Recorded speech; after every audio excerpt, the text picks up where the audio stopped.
If you've been to your local airsoft field lately, I'm sure you've seen just about everybody's got either an AK or an M4 or some version of an assault rifle. And for most folks that works just fine. But there's always those guys that want to stand out from the crowd. And for those guys, we offer the ICS 40mm grenade launcher. This is the 190 GLM by ICS. It's made to resemble the Milcor M32 grenade launcher. You guys out there that are the video gamers probably refer to this more as the War Machine. Either way, it's a 40mm, 6-shot, gas-operated grenade launcher.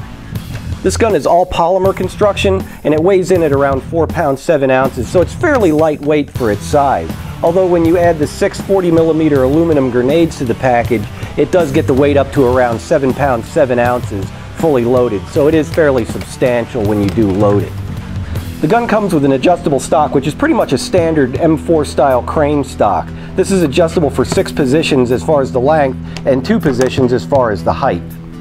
This gun has a lot of rails, so if you like adding accessories to your gun, you're going to love this thing. It comes with the standard front quad rail as well as the forward grip, which has a removable panel if you want to add a pressure switch into the thing.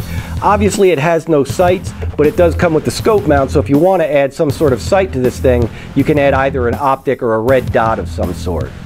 The gun uses standard 40mm airsoft grenades, which are available either in the standard 6-barrel or the high-capacity 12-barrel type. Either way, they're like giant shotgun shells that shoot a huge blast of shot out of the gun rather than a single BB.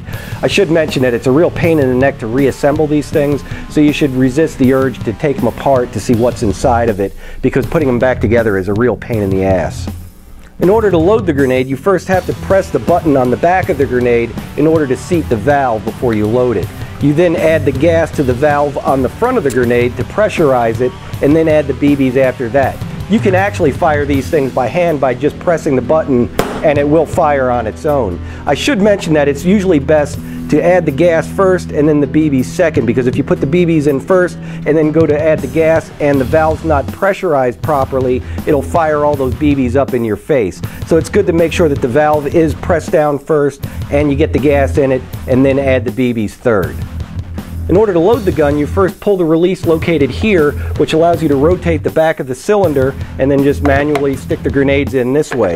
The gun is spring operated, so it's necessary to first wind the cylinder up before you close it, and then it's ready to go.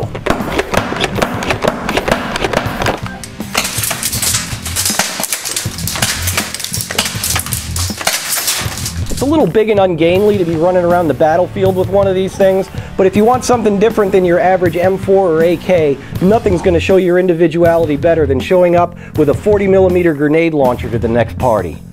My only real complaint about this gun is how slow it is to reload. So if you ever find yourself in a situation where you've got 6 empty cartridges in it and a bunch of guys coming down on you, it's going to be a real pain in the neck to be ramming BBs and gas into this thing and trying to return fire. But once it's loaded, nothing gives you the kind of volume of fire that you can get with the 40mm grenade launcher. If you'd like to stop in and try it for yourself, feel free to come into our showroom. Otherwise, give us a call. We'll be glad to answer any of your questions. So until then, we'll see you the next time.